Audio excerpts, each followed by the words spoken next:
When one spouse dies, the surviving spouse stops receiving both Social Security checks. They now only receive one. Which one they keep and how much of it they receive depends almost entirely on a decision that most couples ever make without even discussing it together. The survivor benefit is the single largest financial consequence of the Social Security claiming decision for most married couples. It can mean the difference of hundreds of dollars every single month for the rest of the surviving spouse's life.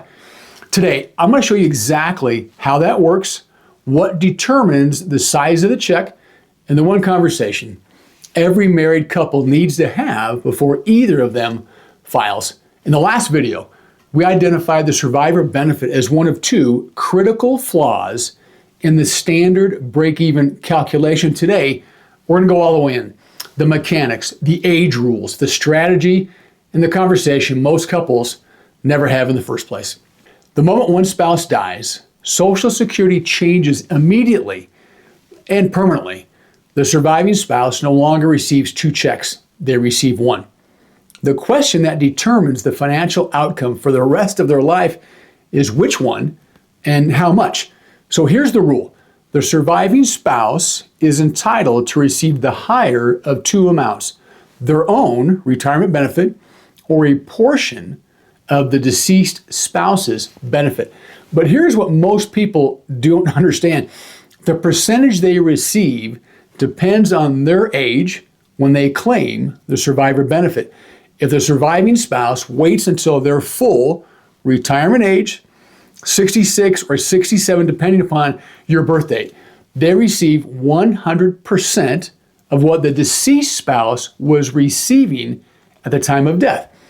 If they claim the survivor benefit earlier, as early as age 60, the benefit is reduced. At age 60, the reduction is approximately 28.5%. The earlier they claim, the larger the reduction. The larger they wait up to their full retirement age, the closer it gets to 100% of what they're going to receive. This means the surviving spouse faces their own claiming decision, separate from the original claiming decision at what? For most of them, the most emotionally difficult moments of their life. And here's the detail that changes everything. The survivor does not inherit what the deceased spouse would have received if they had waited. They inherit what the deceased spouse actually received, including any permanent reduction taken by claiming early. So here's an example. If the higher earner claimed at 62 and received a permanently reduced benefit, the survivor inherits that reduced amount. That reduction doesn't reset at death. Every dollar the higher earner gave up by claiming early is a dollar the survivor will never receive. Let's make this really specific. Let's use an example. Maria's husband, Robert, is the higher earner in their household. His Social Security benefit at his full retirement age is $1,640 a month. If Robert claims at 62, his monthly benefit will drop to $1,180 if Robert dies first.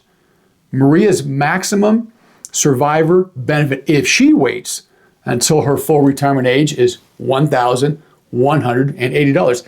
It's not the $1,640. She gets $1,180.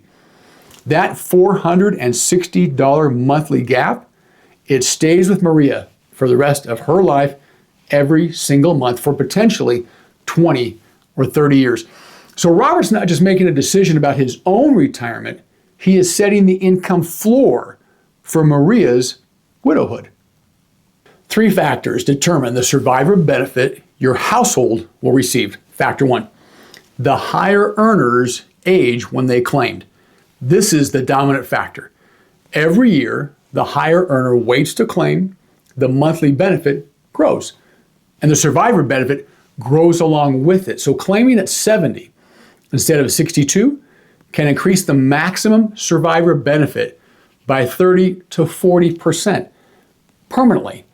That increase outlives the higher earner and supports the surviving spouse for the rest of their life. Factor 2, the survivor's own claiming age for the survivor benefit. The survivor can claim as early as age 60, but approximately they're going to experience a 71.5% of the full amount. Waiting until full retirement age delivers 100%. The survivor faces their own break-even calculation on this decision at a time of grief. Understanding this in advance together is one of the most practical gifts a couple can give each other. Factor 3, the survivor's own retirement benefit. If the surviving spouse's own retirement benefit is larger than the survivor benefit, they're going to keep their own. The survivor benefit only applies when the deceased spouse's benefit at the amount they actually claimed exceeds what the survivor would receive off their own Social Security record. For couples where one spouse significantly out-earned the other, the higher earner's claiming strategy is the most important Social Security decision that household is going to make. The lower earner's benefit may ultimately not even matter at all. If the survivor benefit is larger, the lower earner's claiming age becomes largely irrelevant to the household's long-term income. If you are married for 10 or more years and you're currently unmarried, Social Security has a benefit available to you that most people in your situation have never heard explained clearly. It's the divorced spouse benefit. If your marriage lasted 10 or more years and you're currently unmarried, you may be entitled up to 50% of your ex-spouse's full retirement benefit, whichever is higher, your own benefit or 50% of your ex-spouse's. And by the way, your ex-spouse receives nothing less. Their benefit is completely unaffected. And if your ex-spouse has died, the divorced survivor benefit.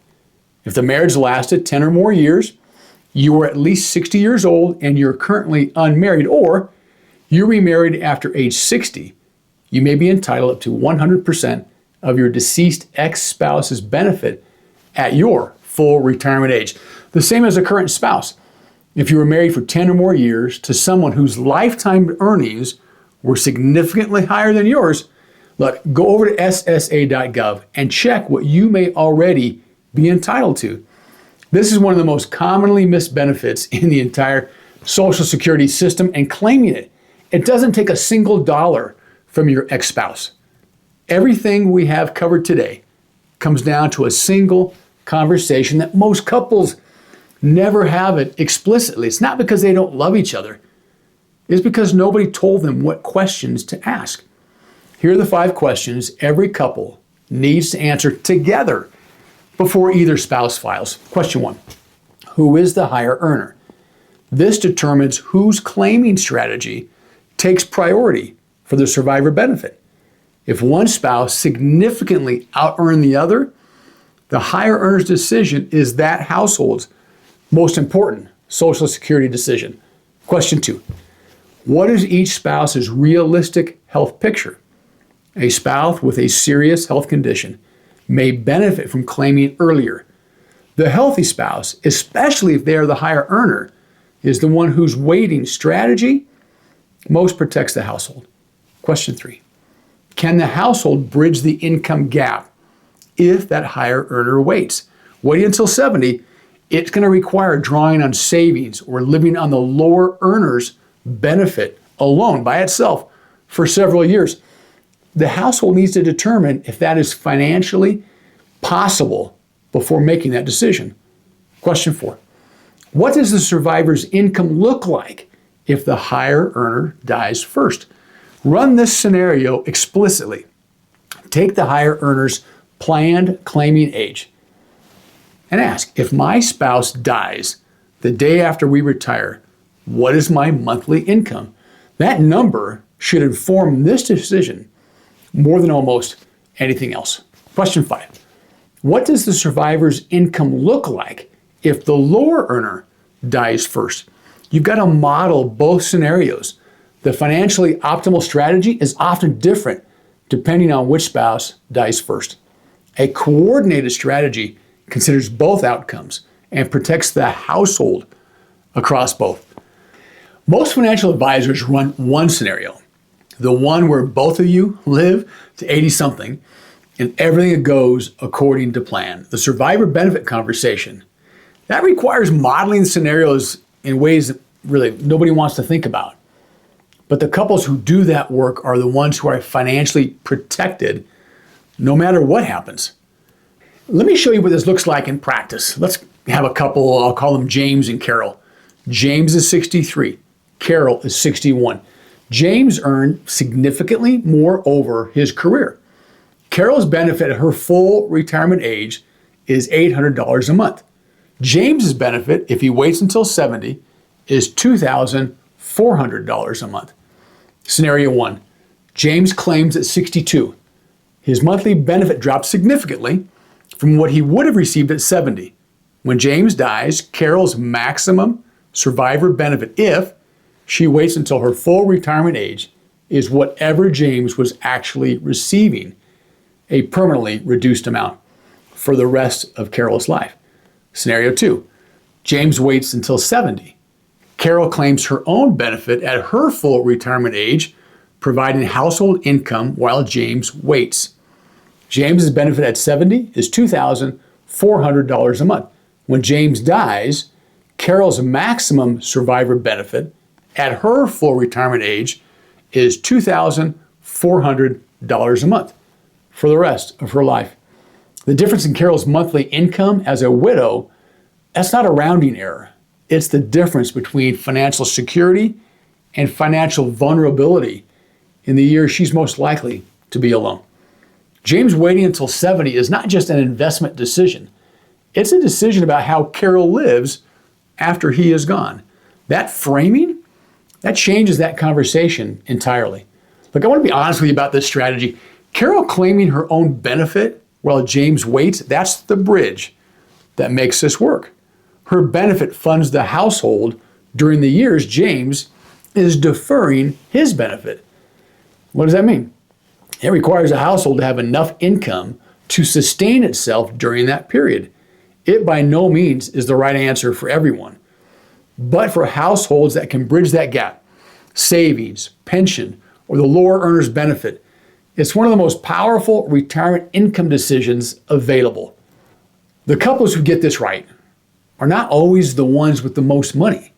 They're the ones who had the conversation, the explicit, specific, honest conversation about what happens when one of them is gone, when the income, what it looks like, whether the survivor can sustain their life without living in financial fear, and what decisions made today make that outcome all the better. That conversation, it doesn't require a financial advisor. It requires 5 questions and the willingness to model the scenarios that most people feel awkward about and avoid conversations. 2 things before you go. First, the retirement reality check. That worksheet includes a survivor benefit section. Go shoot your email over at brainflash.com. It comes straight to your inbox. Second, if you know a couple who has never had this conversation, send them this video. Look, not as a warning, as a gift. Because knowing this changes the decision, and changing the decision changes what the survivor's life looks like. Look, next week, we're going to ask the question every couple eventually faces. Well, your Social Security, is it actually going to be enough? Not in the abstract, in the real numbers of your real retirement. Subscribe so you don't miss it. I'll see you then.